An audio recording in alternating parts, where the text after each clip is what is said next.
The first time I ever saw her, she was wearing a stunning black evening gown with matching long black gloves. She had her hair styled in a classy updo, completed with a dainty tiara. Although she was dressed like she was going to a glamorous ball, she was eating a Danish and sipping coffee while staring into the window at a jewelry store.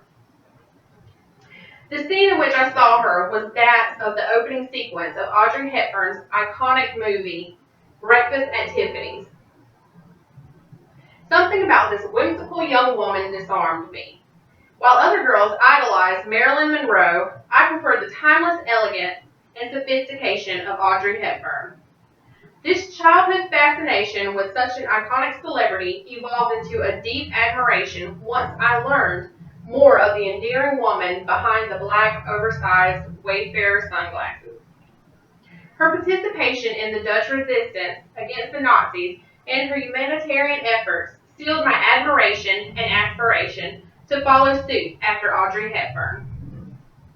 When Audrey was 11 years old, German soldiers invaded the town of Arnhem, where she was living with her family.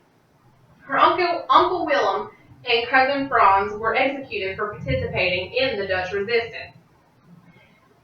Audrey's mother, Ella, held secret meetings in her basement to help aid the underground resistance.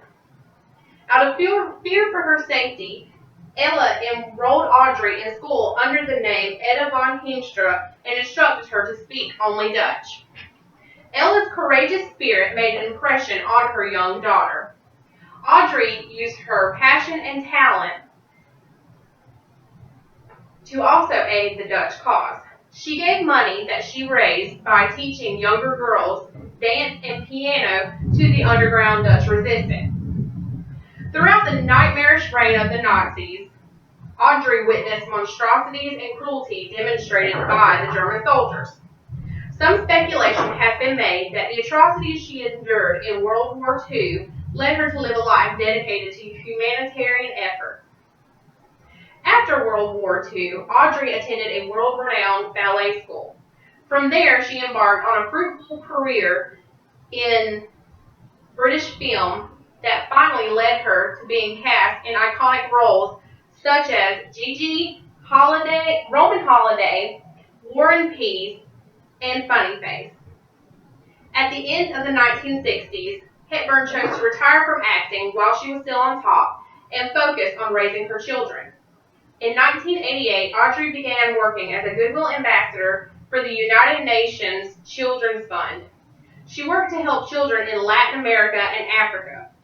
She held her position with UNICEF until 1993. Throughout this time, Audrey traveled to third world countries where she soothed crying infants and even witnessed natives bathing and drinking water from sewage-filled rivers. After visiting an orphanage in northern Ethiopia, Audrey stated, "It's ironic that it was because of children that I stayed home all these years. Now it is for the sake of children that I am traveling all over the world." After one particularly heart-wrenching trip to war-torn Africa, Audrey made it her goal to personally try to bring as much attention to the issue of welfare in third world countries as she possibly could. She did this through numerous mission trips and countless media appearances. Throughout one of her mission trips, Audrey began having horrible stomach pains that she disregarded as stress. Upon arrival back in the States, Audrey was seen by a local hospital. There, they found a tumor in her colon and operated immediately to remove it and to reconstruct her colon. 5 weeks later, doctors informed her that she only had 3 months to live. Audrey Hepburn passed away in her sleep on January 20th, 1993, in her home in Switzerland from colon cancer. Throughout her life, Audrey served those in need. Although she gained success as a movie star, she was willing to let go of all of her fame and success in order to tend to her family. She chose to walk away from her career in order to be a good wife and mother. Once her children were grown, Audrey dedicated her life to serving the impoverished and suffering children of third world countries. She served until she succumbed to colon cancer. Audrey Hepburn truly became the embodiment of humanitarianism. Thank you.